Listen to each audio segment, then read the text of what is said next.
Hello दोस्तों, एक बार फिर से स्वागत है इस हमारे YouTube channel code wiz zero में। तो आज का जो टॉपिक है हमारा टेबल HTML का टेबल टैग 2, जो हमने टेबल टैग किया था अभी उसका नेक्स्ट पार्ट देखेंगे आज।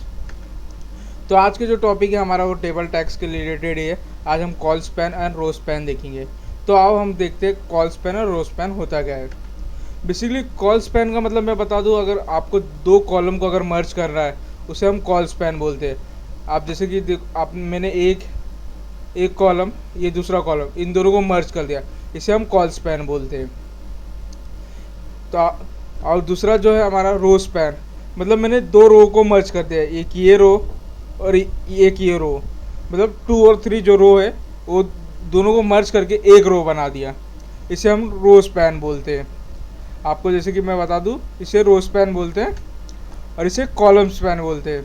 तो हमने दो कॉलम को मिला दिया। अब हम इसका प्रैक्टिकल देखते हैं अपने नोटपैड प्लस प्लस में। तो हम अपने नोटपैड प्लस प्लस में चलते हैं। तो फाइनली गाइस, हमने अपना नोटपैड प्लस प्लस पे आ गया। तो मैं इसे फाइल सेव करता हूँ। तो फाइल का नाम टेबल 2 लिख के .html मैंने सेव कर लिया। तो मैंने टाइटल सेट करके रखा पहले से ही, टेबल टैग 1, और अपना हेडिंग टैग भी देके रखा है। तो आओ हम अपना टेबल टैग शुरू करते हैं।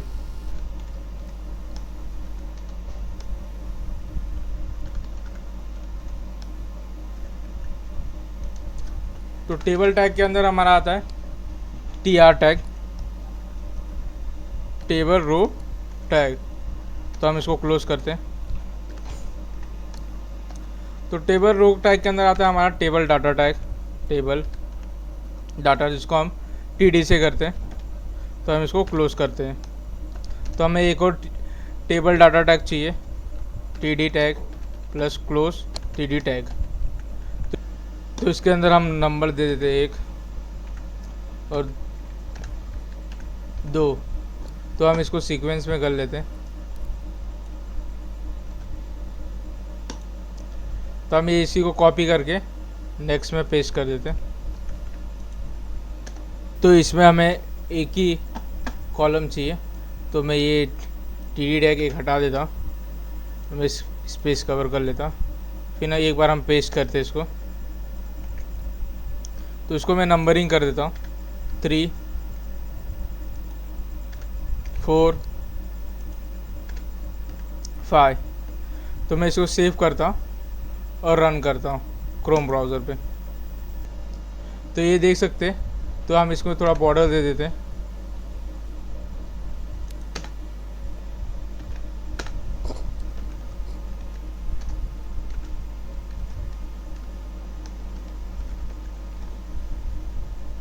टू पिक्सल का, रन। इसके अंदर हम थोड़ा ब्रेथ दे देते, ब्रेथ,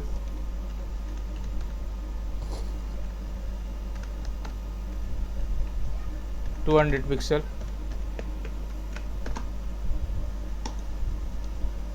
ये हो गया ब्रेथ। हम इसको सेंटर में कर देते हैं अलाइन प्रॉपर्टी से, देखने में अच्छा लगे।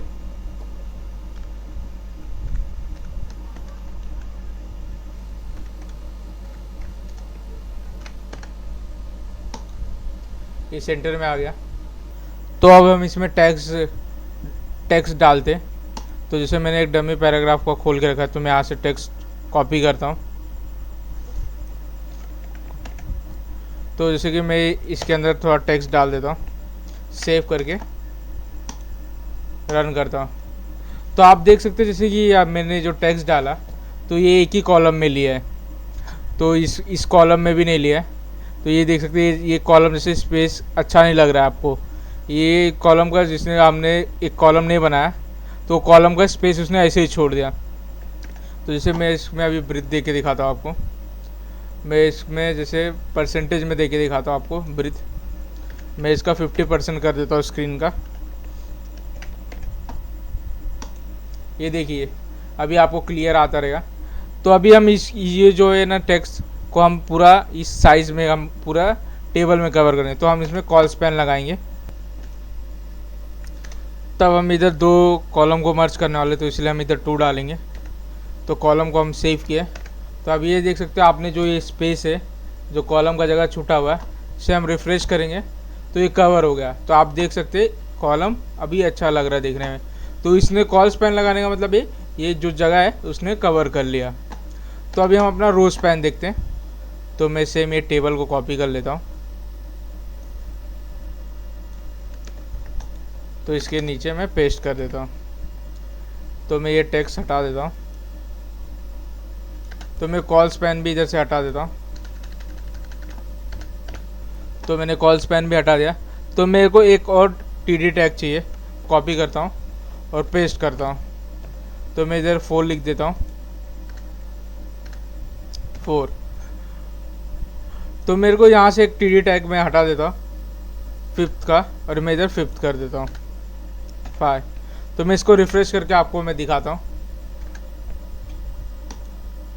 तो ये देख सकते हैं। तो मैं इसके अंदर ब्रेक टैग यूज़ कर लेता हूँ मैं।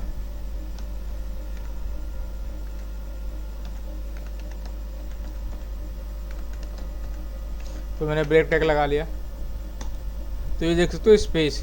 तो जैसे कि अभी मेरे को ये स्पेस एकदम खाली दिख रहा है, मतलब खाली दिख रहा है। तो अभी मेरे को ये स्पेस कवर करने का है, तो मैं इसके लिए रो स्पैन लगाऊंगा। तो बेसिकली मैं रो स्पैन इसके अंदर लगाता हूँ 3 के अंदर।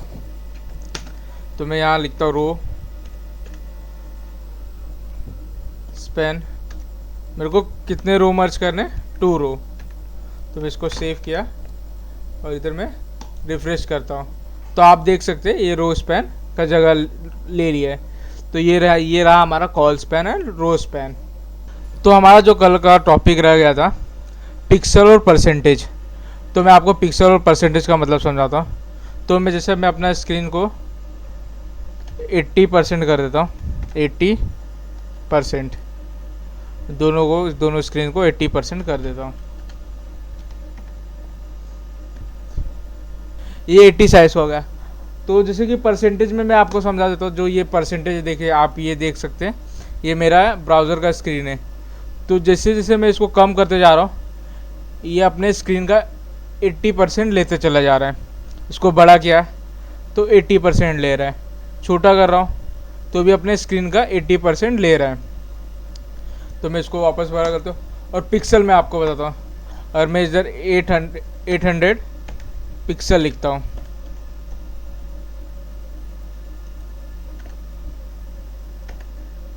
पिक्सल। तो मैं सेव करता हूँ, आपको मैं पिक्सल दिखाता हूँ। ये रहा पिक्सल। तो अब मैं जैसे जैसे इसको छोटा करता हूँ, ये देखिए, जो छोटा होने के बाद स्क्रॉल बार आ गया नीचे, स्क्रॉल बार। पिक्सल और परसेंटेज में यही फ़र्क है। जो पिक्सल रहता है वो आपने जो साइज़ फिक्स किया है, वो साइज़ फिक्स अगर वो उससे स्क्रीन से छोटा होता है तो ये नीचे स्क्रॉल बार आ जाता है। और परसेंटेज में क्या, जो स्क्रीन का कितना भी साइज़ हो वो स्क्रीन का 80% ही लेगा। जो आपने साइज़ फिक्स किया है स्क्रीन का, उसका परसेंटेज लेगा। अगर ये स्क्रीन 100 का है तो उसने 80% उसको लेना ही लेना है, आपने जितना भी परसेंटेज फिक्स किया है। तो ये रहता है हमारा पिक्सल और परसेंटेज। तो आपको तो समझ में आ गया रहेगा पिक्सल और परसेंटेज में क्या डिफरेंस है। तो एक बार हम क्विक रिवीजन कर देते हैं ऑल टेबल टैग प्रॉपर्टी। तो बेसिकली हमने पहला टेबल टैग देखा था जो हमने टेबल से लिखा था, और दूसरा टेबल रो टैग जो TR से हमने डिनोट किया था, और टेबल डाटा टैग TD से किया था। तो उसके अंदर हमने प्रॉपर्टी देखा था, border tag, breadth, cell padding, BG colour मतलब बैकग्राउंड कलर, हाइट, अलाइन और सेल स्पेसिंग, और VN अलाइन। VN अलाइन में अपने को 3 प्रॉपर्टी रहते हैं, जैसे कि मैं तो बता दूँ आपको, टॉप, बॉटम एंड मिडल, ये 3 प्रॉपर्टी रहते हैं। तो अगर आपको हमारा वीडियो पसंद आया रहेगा तो आप हमारे चैनल को लाइक, सब्सक्राइब और शेयर करिए। डेली अपडेट आते रहेंगे।